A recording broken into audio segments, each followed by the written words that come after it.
Welcome back. Tonight we walk the wind-cut edge of the Mediterranean, where a city once braided light, learning, and power into a single strand. Alexandria half harbor, half mind grew from a military campsite into the thinking dock of an empire. While sift legend from evidence, track ships and scholars, and listen for the waves that still break over the drowned stones of the Pharos. If this journey moves you, tap like, subscribe, and tell us, what would you have sought in Alexandria, the lighthouse, the library, or the sea road to the world? The first part. Dawn over a narrow spit of land. To your left, the open blue of the Great Sea. To your right, the quieter mirror of Lake Mareotis. A king rides the shoreline and the planet walks beside him with a box of chalk. The story says Alexander dreamed of a Homeric harbor and traced it in barley flour on the sand. Birds ate the grain, and he took it as an omen. The world would flock here. That is legend. What evidence suggests is simpler and more strategic. This coast offered to harbors, split by a natural ridge, breeze for sailing and shelter for anchorage, a lake for inland transport, and the river's wealth just upriver. Put a city here and the Mediterranean becomes a front door, the Nile a pantry, and the desert a wall. Engineers mark a line 7 stades long, about a kilometer, and a bit across the shallows, a causeway to yoke the mainland to the island of Pharos. Later writers will call it the Heptastadion. It reshapes water into 2 working basins, the great harbor to the east, a stage for fleets, and ceremony Eunastos to the west, a place for shipwrights and trade. A city begins where stone tells water where to go. The grid that follows is not an abstraction, but a promise. Wide colonnaded avenues, one east to west, one north to south, plotted with the certainty of a surveying cord. The long spine will one day be called the Canopic Way, the kind of street that teaches the eye to measure distance by the regular rhythm of column and shadow. Cross streets divide the plan into rational blocks, barracks, markets, workshops, gardens. Scholars debate the details of the first plan. A Dinocrates of roads appears in our sources, but the result fits the Hippodamian ideal. Order that can grow. Between salt and fresh lay a challenge no diagram could solve. Water to drink.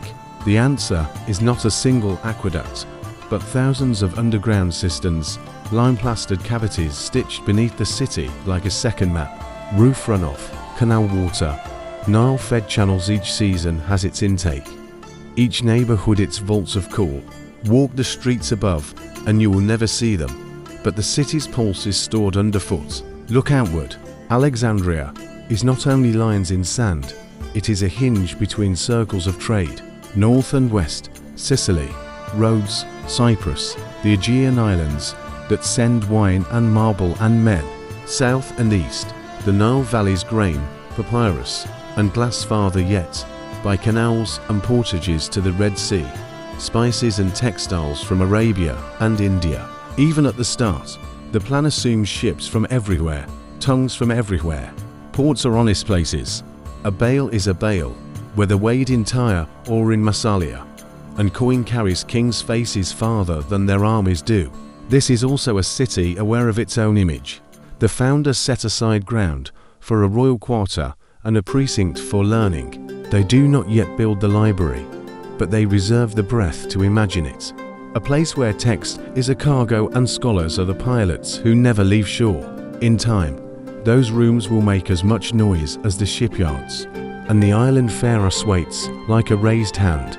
Sailors need a sign, priests need a symbol, rulers need a monument that makes the water itself part of the palace. The stone is good here, limestone that cuts clean. The wind is steady, fire carries. Soon the world will use one word for guidance at sea. Pharos, the name of a place turned into a promise. You can hear it beginning. Hammers in the harbor, a chorus of languages in the market, a scribe testing a reed pen on the edge of a potsherd. Alexandria is a plan with appetite. It wants ships and songs and arguments. It wants to shorten the distance between a question and a cargo. Next, we climb the tower that taught sailors to trust the horizon, the lighthouse fire on stone, and the art of turning night into a road. The second part, Climb with me stone by patient stone until the wind hardens and the sea becomes a moving map. The tower rises in 3 thoughts. A square base like a keep, an 8-sided middle that turns the corners into currents around lantern, where fire lives behind cut openings. The ancients loved symmetry, but they loved solutions more. A square anchors, an octagon softens the gale. A cylinder makes a crown. They called it the Pharos, after the island it grew from, but the dedication points higher, to the saviour gods. Commissioned by Ptolemy Isota, finished by his son Ptolemy E, and credited by later writers to Sostratus of Knidos, a designer bold enough, the story goes, to carve his own name behind a plaster layer. That towel may be theatrical, the engineering is not. Block on block, keyed with metal cramps and lead to resist salt. The tower worked with the wind rather than against it. How tall? Ancient numbers vary, medieval Arab measurements vary again, and modern estimates converge on something like 100 meters, give or take a dozen, tall enough that in clear weather the beacon's crown met a ship's horizon 30 or more kilometers out. By day, sailors' red form and smoke by night. A moving star held still above the harbour mouth. Some sources speak of a great bronze mirror in the lantern, not a heat ray, not magic, but a practical reflector to throw the fire's tremor farther, and to watch 4 holes in daylight. Scholars debate the device. What's certain is that light and height were married here into a single promise. Home lies this way. The lighthouse was a machine with a supply chain. Fire eats. Every night required fuel, wood and resin. Oil and labor hold up interior ramps that spiral through the tower like the inside of a conch.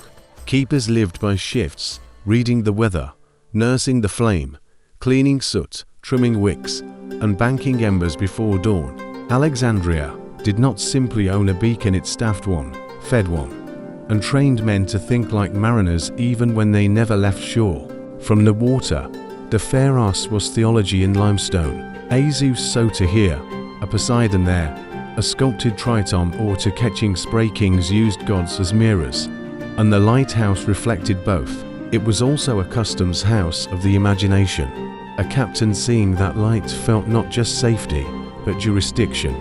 You were entering a city that could command the night and write its name on the horizon. Coins, mosaics, and travelers' words sketched the profile, tier upon tier, with statues on the parapets, and a figure, perhaps Zeus or Helios, on the summit.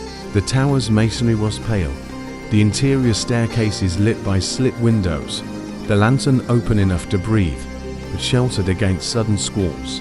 Detail by detail, function winds, drain channels for rain, sacrificial joints to absorb shock, a platform wide enough for maintenance crews to turn with loads.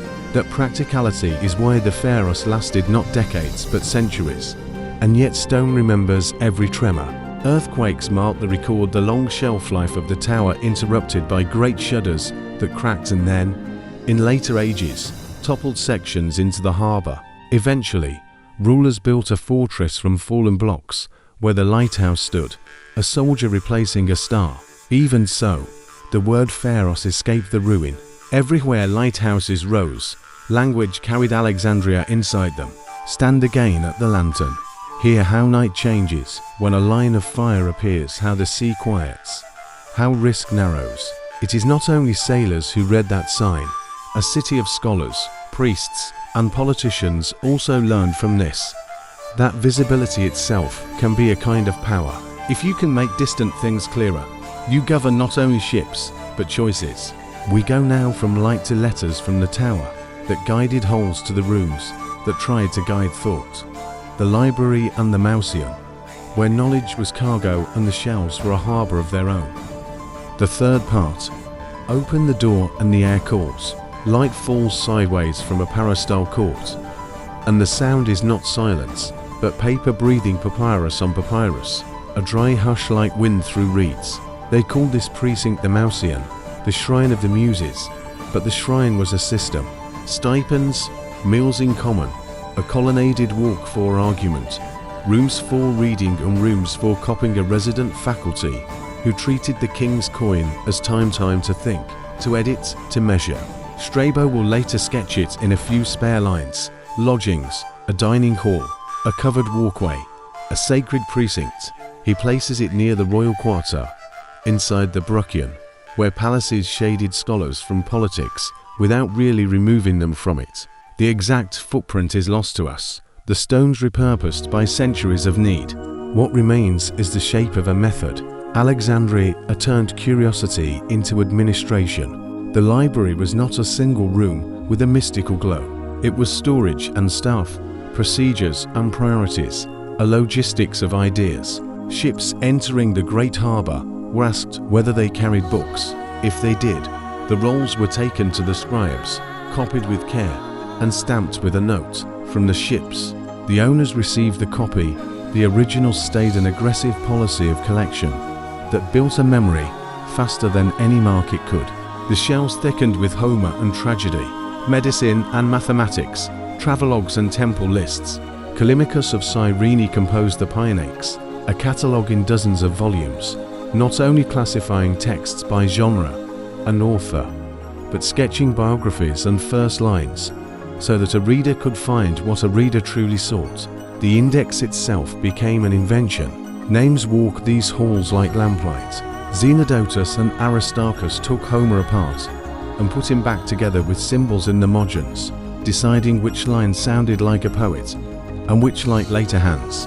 Euclid, teaching here under the early Ptolemies, refined geometry into a ladder of proofs, one rung, then the next, until a student could climb from a point to a theorem without slipping. Eratosthenes, keeper of the books, asked the world a simple question: how big are you? Hearing that at Syene the noon sun stood vertical on the year's longest day, he measured the shadow in Alexandria, paced the distance between the two, and wrote down a circumference close enough to shame the centuries.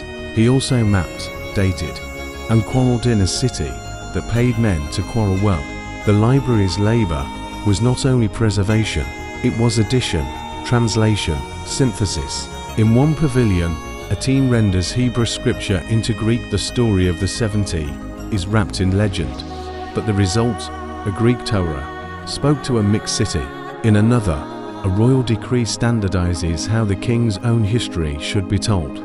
Scholars debate the scale, tens of thousands of rolls or hundreds of thousands. But the more important number is softer. How many minds could reach each other here across time? This was a harbour that could moor a thought and make it visible to strangers. Scribes, too, had their weather. Ink must be mixed, reed pens cut, margins ruled, fibres pressed in winter when the air slows rot. Papyrus was Alexandria's native leaf, rolled tight, glued edge to edge, stitched into a volume with a tag on the end like a ship's pennant. Errors crept in with sweat and sleep. Supervisors corrected and collated. To hold a book was to hold a day's labour, and sometimes a week's, and yet no shelf is safe forever. War scratches at maps, and budgets do what fires only start. When Caesar fought in Alexandria, a blaze leapt from ships to the dockside warehouses where rolls likely sat bundled for export. Later centuries deliver other wounds. An emperor's street fighting that destroys the Bruchion Quarter, a bishop's campaign that topples the Serapeum, the library's daughter house on the southwestern hill, earthquakes that ripple through every archive made of stone. Piece by piece, the rooms of thought thinned. The myth of a single apocalyptic burn is a good story. The evidence suggests a slower unraveling, with the Mausians community fading under new regimes, while copies migrated outward to other cities. But the idea survived its shelves. To catalogue a world, to argue with authority using footnotes and measured lines, to translate not only words but worlds. If the Pharos taught pilots to trust a fixed light, the library taught readers to trust a method-proof source, revision, and to stand where the wind of opinion is strong without being blown off the pier. Walk out into the sun and turn southwest. There, on the Rhocotis Hill, another precinct waits, the Serapeum, a temple that stitched Greek and Egyptian threads into a single god and sheltered another cache of books. Between altar and catalogue, Alexandria learned a second language, the grammar of blending. From rooms of thought, we step to gods at the crossroads. The fourth part. Step from the colonnade into shade, and the air changes again cool stone, resin, a ribbon of incense that smells faintly of the river. Alexandria is a city built on convergences, and nowhere is the braid tighter than in its gods. Here the key is an altar, the customs house, a chapel, and the crowd that lines the water listens for two voices at once, the old Nile and the new sea. Begin with Isis. In Egypt, she was a queen of craft and care, wife, mother, healer, the cunning one who assembled Osiris and taught the dead to hope. In Alexandria, she learned a new accent. Sailors called her Isis Faria, Isis of the lighthouse, and tied little bronze anchors to her altars. When the sailing season opened each spring, a procession wound from the city to the shore, the Naviggio, Isidis garlands on a ceremonial ship, prayers for wind, a priestess lifting a sistrum, so its silver tongues mimic the clatter of rigging. Evidence across the Mediterranean, dedications in Delos and Piraeus, inscriptions in Rhodes and Marseilles, frescoes in Pompeii shows her cult traveling not as conquest, but as custom, the faith of people who live by timetables of tide. Now walk up Rhacotis Hill to the Serapeum. The sun beats on white steps, a forecourt opens like a theatre. This temple was a hinge of policy as much as piety. Ptolemy, I needed a god who could speak Greek and Egyptian at once, familiar enough to reassure local priests, sophisticated enough to impress a Hellenistic elite. Later writers tell an embroidered tale that the king imported an oracular statue from Sinope, a portable miracle to plant in new soil. Scholars debate that story, the weight of evidence, suggests a cleaner operation, syncretism by design.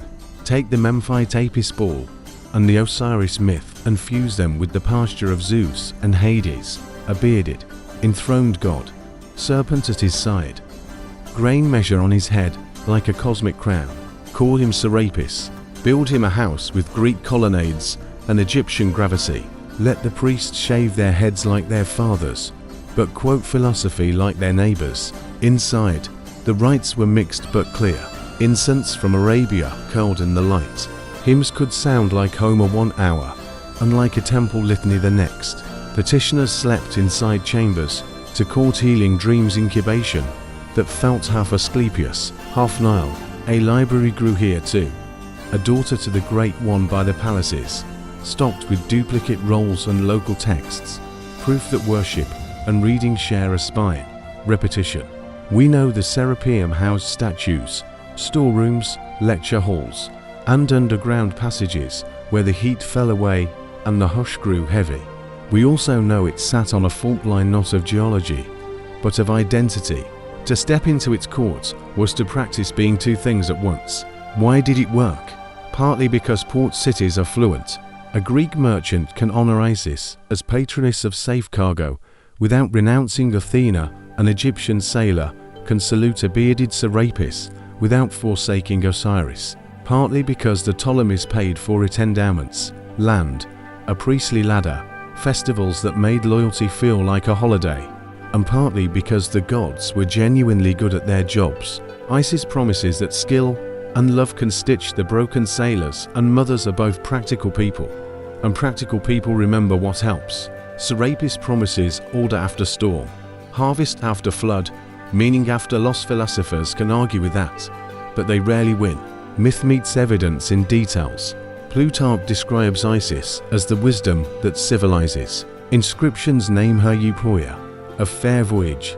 Coins show the lighthouse crowned by her figure. A later tradition credits the Serapeum's colossal cult statue to Bryaxis, one of the sculptors of the mausoleum at Halicarnassus, as art historical gossip rather than proof, but in line with how the Ptolemies traded prestige. What we can point to more firmly are the footprints the cults left: sanctuaries at Canopus along the coast, processional roads, storage for festival gear, and the bureaucratic paper trails of priestly appointments that read like ship manifests for the sacred. And then there is conflict. New faiths do not arrive in a vacuum. Philosophers sneered purists on both sides, frowned later Christian authorities would topple idols to clear a path for their own truth. The Serapeum's end was public and deliberate, its courtyards emptied, its statues smashed, its books dispersed or burned. But even endings carry cargo. The habits formed here, setting a festival to the calendar, funding a priesthood as civic infrastructure, imagining a god who can translate flowed forward. In the long run, the city taught a larger lesson, that identities built at the waterline are stubborn. They find ways to float, step back to the quay at dusk. A priest of Isis ties a final knot on a votive sail. Below the lighthouse, a pilot boat noses out into the chop. Somewhere in the Mausian, a scholar notes the date of the first fair wind. Piety, power, and paperwork move together like a three-oared crew. To understand how Alexandria fed its empire, follow the oars. Grain outbound, coin inbound, letters both ways. Next, we read the sea as a ledger, routes, cargoes, and the Indian Ocean road that turned a city of stone into a machine of appetite. The fifth part, read the sea like a ledger, and Alexandria becomes arithmetic in motion. Columns of figures turn into wakes and canvas debits, and credits wear sails. The city's wealth began with something humble and enormous, grain, and then braided that staple with glass, papyrus, perfume, and the long rope of the Indian Ocean trade, until an appetite became an empire. Start with the river's clock. Each year the Nile swells and falls in 3 seasons: the flood, the sowing, the harvest. Fields drink silt and give back grain so dependably that officials could plan on parchment before the first stalk rose. The Ptolemies built this predictability into policy. Surveys of acreage, quotas, storage, transport. Grain officials, men whose titles sounded like the river itself, counted sacks at village threshing floors, filled state granaries along the canals, and moved the crop north like a slow, organized tide. Against the current, boats raised square sails and let the northerly Etesian winds push them upriver with the current. They drifted nose first toward the delta, steering by reed beds and memory. At the city's edge, those countless harvests became theatre. The great harbour worked like a long, inhaling barges and exhaling seagoing hulls. Where houses lined the quays, long sheds of mud brick and timber, where clerks with reed pens weighed and sealed, where seals impressed with royal names dried in little rows on the counter. The heptastadion split water into 2 basins so traffic could circulate rather than collide. And the lighthouse at the mouth turned timing into geometry. A convoy formed, waited on weather, and took the frost noon signal as its cue to break for open water. Grain ships grew to a scale that inspired metaphors. Later Romans would speak of Alexandrian corn fleets as if they were a season, not a set of hulls. Grain did more than feed mouths, it fed trust. With bread dependable, the king could pay scholars in time and soldiers in coin. Urban crowds are fickle loaves and negotiations in edible form. Alexandria learned this early and perfected it under Rome, when the city's barges and harbours became arteries for the Annona, the grain supply that calmed the capital. If you could keep bread cheap, you could keep arguments quiet. Now pull the camera closer. Papyrus was not just a leaf, it was a factory you could grow. Stalks cut in the delta traveled to workshops, where hands sliced them into thin ribbons, laid them crosswise, pressed, dried, rubbed with stone, and trimmed the edges square. The best grades gleamed like a pale lake. The everyday sheet smelled faintly of marsh and glue. Rolls left Alexandria stamped with quality and a price, feeding a paperwork economy that multiplied itself: receipts, letters, contracts, catalogues, until the city's memory seemed to exist in duplicate, in people and in paper. Glass, too, turned sand and fire into currency. The secrets of glassmaking were older than the city, and true glass blowing likely matured to the east, but Alexandria sat at a junction of raw material, skilled hands, and markets hungry for colour and clarity. Furnaces glowed behind discreet walls. Workers cast thick cakes for export and shaped thinner vessels for table and shrine. Bowls with a sea's green tint, bottles for oils and unguents, mosaic rods sliced and fused into peacock eyes. Evidence suggests the industry waxed and waned with politics, tariffs, and taste. The craft never left the city's toolbox. Perfume was science written on skin. From the Fayum's presses came oils from Arabia and the Horn of Africa, resins from India, aromatics that made merchants talk in spices, the way mathematicians talk in proofs: pepper, cardamom, nard, cinnamon. In Alexandria, mixers and perfumers blended recipes with the same attention. A scribe gives a line break, bottling scent as status and ritual. A city that smells good writes good contracts, banquets, and business share a table. Turn the map over and follow a different blue. South of the Delta, at Coptos on the Nile's east bank, desert roads struck for the Red Sea. Caravans braved heat and stone to reach ports. The Ptolemies and their heirs developed and guarded Myos, Hormos, and Berenike oases of rope and shade, where water tanks were life, and every crate had a story. From there, ships worked down the Red Sea, hugging coasts to dodge reefs and currents. Then, in the right months, committed to the monsoon. Later writers credit a navigator, Hippolus, with grasping the pattern of seasonal wines. Whether one man discovered it is less important than the fact, with the monsoon, a voyage that once crept along shores could cut east on a blue diagonal, across open water to western India. What sailed out? Wine in amphorae stamped with maker's marks, glassware and fine metal goods to signal taste, textiles and coin, lots of coin. What came back? Pepper by the bale, harder to do without each year spices that rewired kitchens and pharmacies, cotton and silk, ivory, tortoise shell, pearl stones, sometimes carved, sometimes waiting to be turned into ring and amulet. The Periplus of the Erythraean Sea, a mariner's manual from the early Roman era, will later read like a merchant's bedtime story, listing harbors and wines and what sells where. Alexandria sits at the head of that list, like a broker with both hands full. The route was not just sea and sail. Bureaucracy paved it. Customs houses tallied imports, assessed duties, and sometimes paid subsidies to steer trade along favored lines. Licenses, escorts, repair yards, pilots who knew shoals by the color of the water, each made the improbable routine.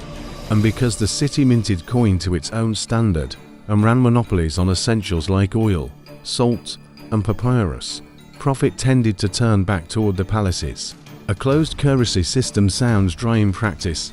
It meant that when the world bought Alexandria's paper or glass, Alexandria also bought a little more of the world. All this movement made a certain kind of culture inevitable. Dockside there were phrases.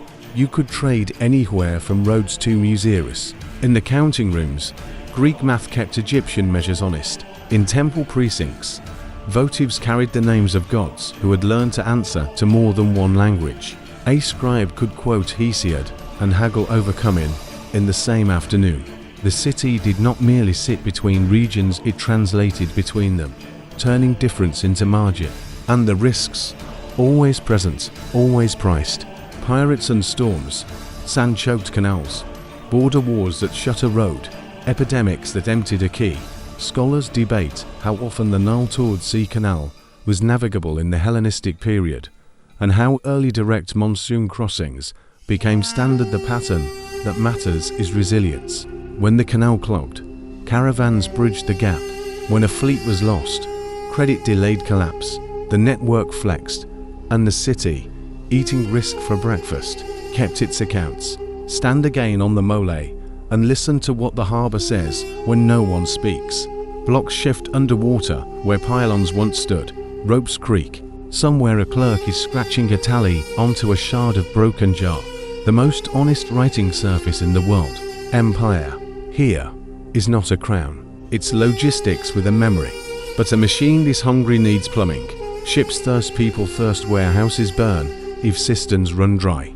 To see how Alexandria kept its streets cool, its fountains working, and its courtyards in shade, we leave the grain tallies and step into the city's daily body.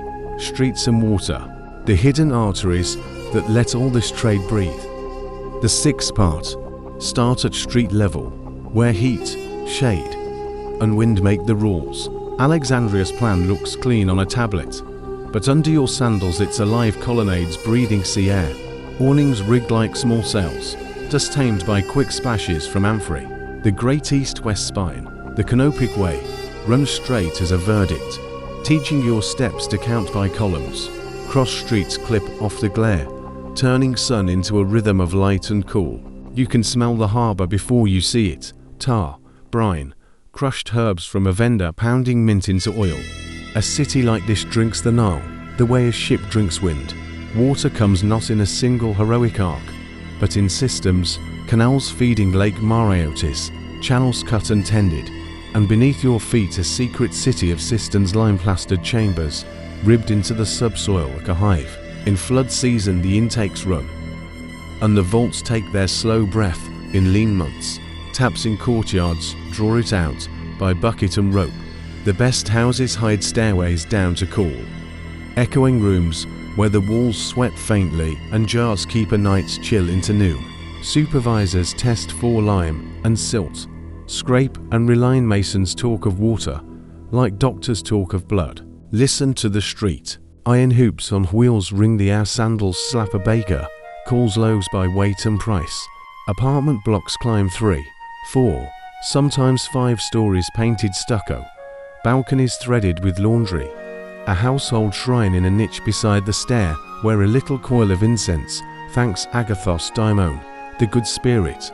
Courtyards hold fig trees and jars of pickled fish. Roofs hold pigeons and gossip. At dawn, porters shoulder grain. At dusk, children chase the last shade of the day across paving stones cut to drain the rare rain toward grates. The city is loud, but its plumbing is quiet. That is by design. Public water sweetens public life. Bathhouses work through the day, fire roaring under the hypocaust. Hot room to warm room to plunge. A scrape with the strigil, a rub of oil, a bench for talk. Baths are Alexandria's second forum, where a dockhand and a junior scribe can argue the price of pepper under a cloud of steam and walk out feeling equally civilized. Fountains break the monotony of brick with small confidence. A lion's head spout here, a basin there, children cupping hands, women rinsing figs, a dog deciding that this is a river after all. Turn a corner and the city's grammar changes. In the artisans' quarter, glass furnaces work behind thick walls, and the street sparkles with colored shards that catch the sun like fish scales. In another, you can hear glue boiling in the papyrus shops, sheets drying on racks, a boy rubbing a roll smooth with a polished stone until the surface gleams. Tailors' awls click, cobblers hold sandals with their feet while they stitch. Perfumers test a drop on the wrist and nod. Alexandria makes things in the plural. Bowls, not a bowl, copies, not a copy. Even its mistakes have uses. Broken amphorae become the city's notebooks, a stroker where clerks record taxes and shipments, and 100 fragments of days no chronicle would bother to keep. The grid doesn't erase nature, it argues with it. Sea breeze rules mornings. By afternoon, the desert breathes back, hot and granular, and shutters close like eyelids. On the worst days, a Khamsin throws a veil over the sun and paints every cornice the color of baked bread. Colonnades save these days. You walk the shade like a promise kept, tracing a route of capitals and architraves that make a kind of civic umbrella. The city fathers knew what they were buying when they bought stone.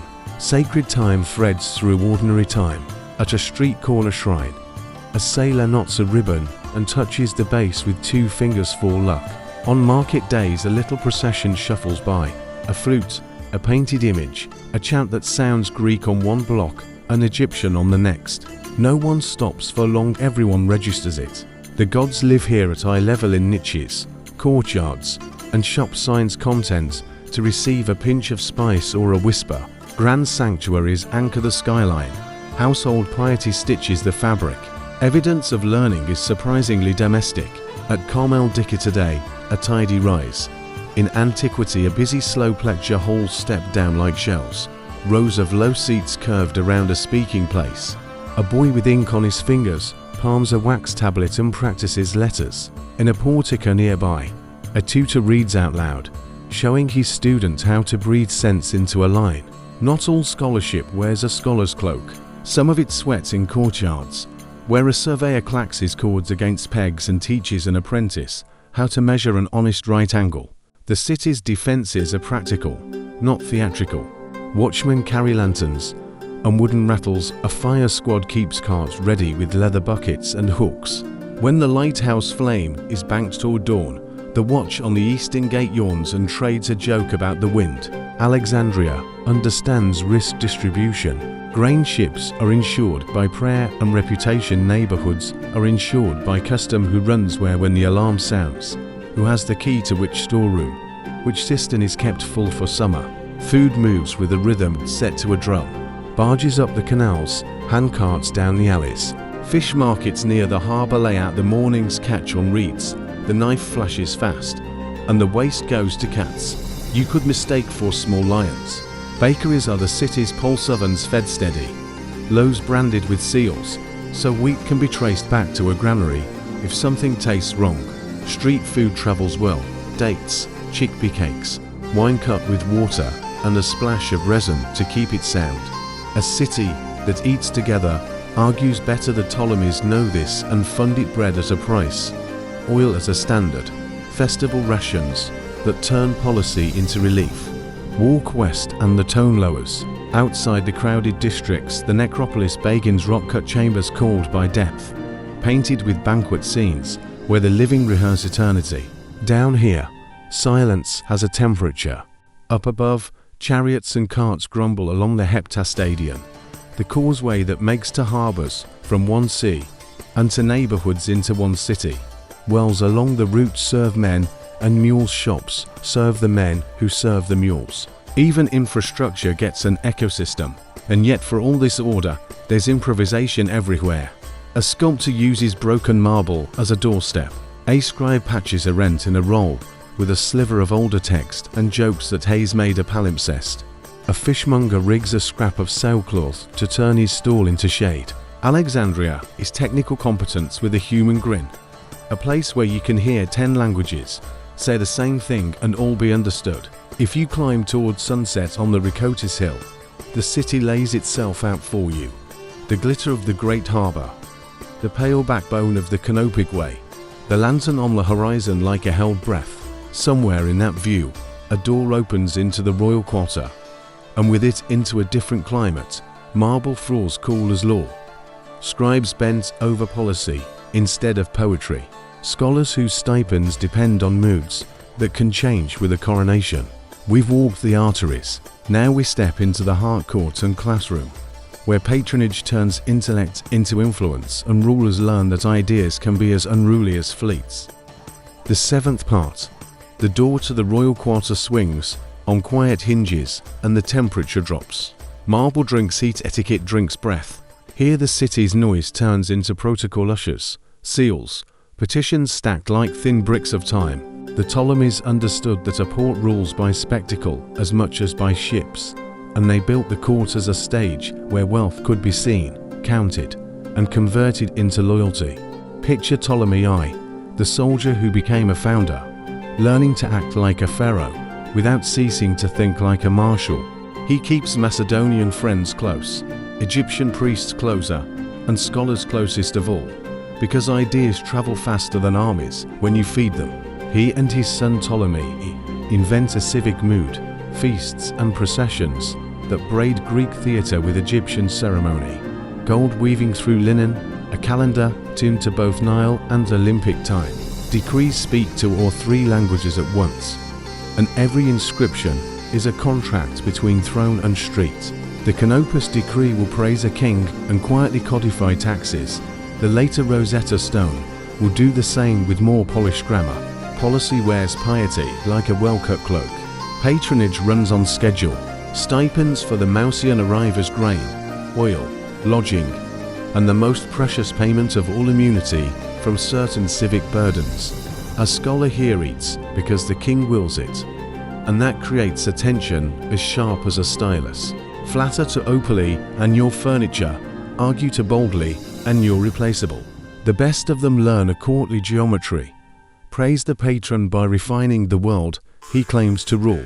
Enter Theocritus, singing city smooth bucolics to a ruler who owns no sheep. Enter Callimachus, librarian poet, composing lean, polished hymns and a catalogue the size of a small warehouse. Enter Apollonius of Rhodes with his Argonauts, and the quarrel begins not swords, but sentences. Callimachus sniffs at big books, preferring pointillist brilliance. Apollonius writes a long, sailing epic anyway. The court takes sides because taste is a proxy for power. A lean poem looks like a new monarchy, trimming fat, and epic looks like an empire flexing. In Alexandria, even meter is political. Beyond poetry, the syllabus widens into statcraft. Euclid works in tidy proofs, while surveyors apply them to fields and taxes.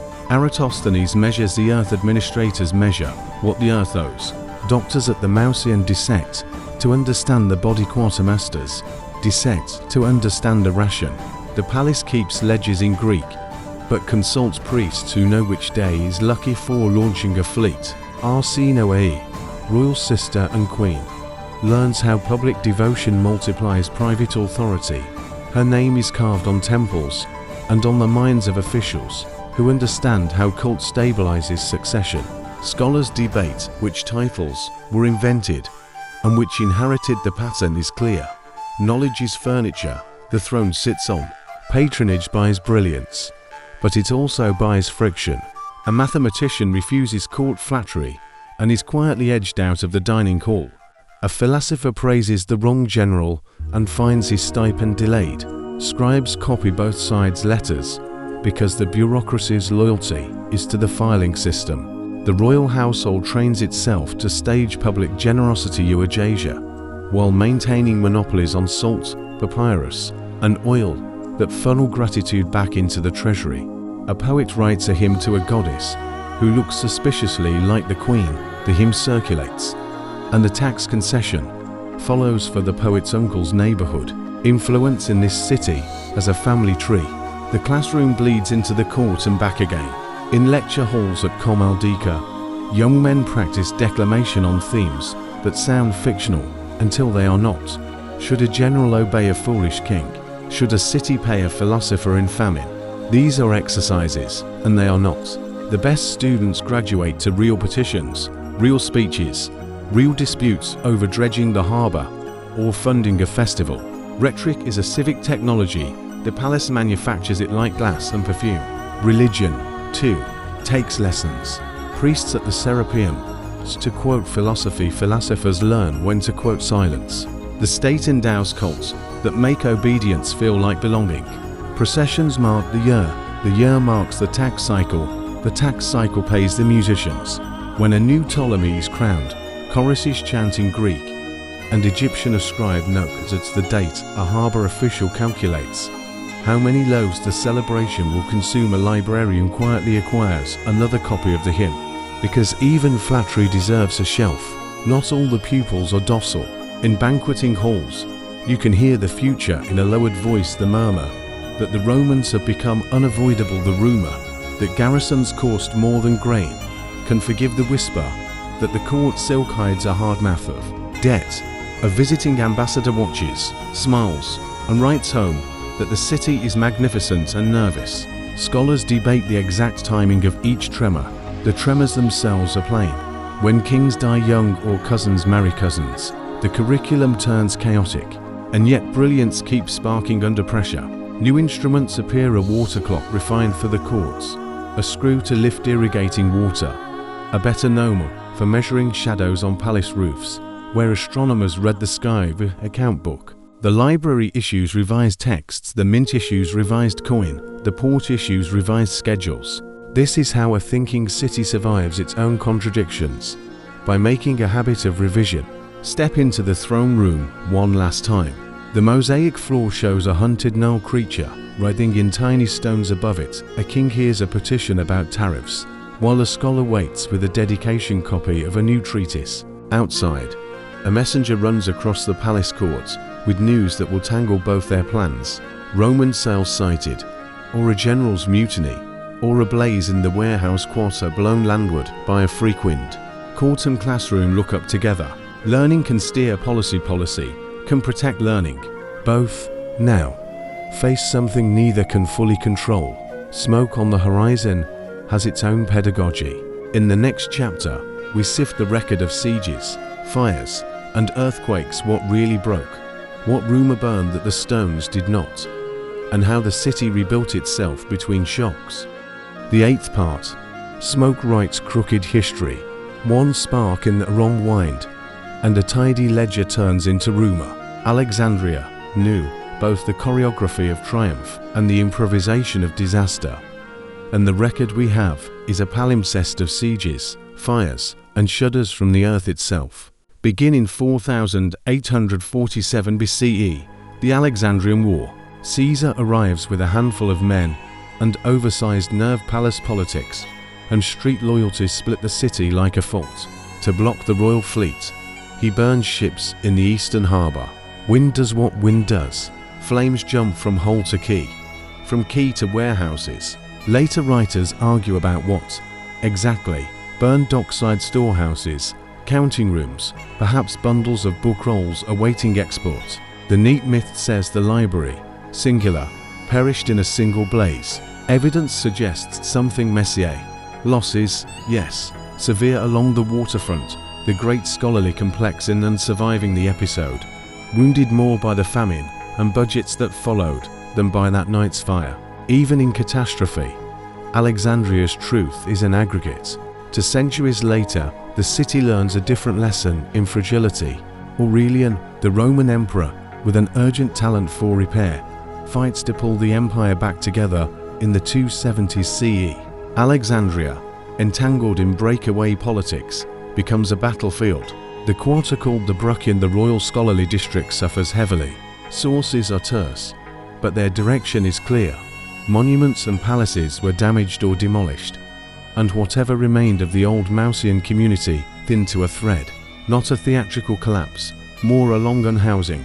Offices moved, stipends vanished, memory scattered. Earthquakes speak without rhetoric. In 365 CE, a massive shock, its epicenter near Crete, throws a wall of water across the Mediterranean. That tsunami strikes Alexandria's harbors, running ships aground and leaving fish where markets should be. Later quakes in the centuries to follow compound the insult, prying at joints, loosening parapets. The lighthouse, built for wind and time, starts keeping a second calendar, the quiet tally of cracks. Medieval observers will later note stages of its decline. To great shocks in the 10th and 14th centuries, the stone did not fail all at once. It retired by sections.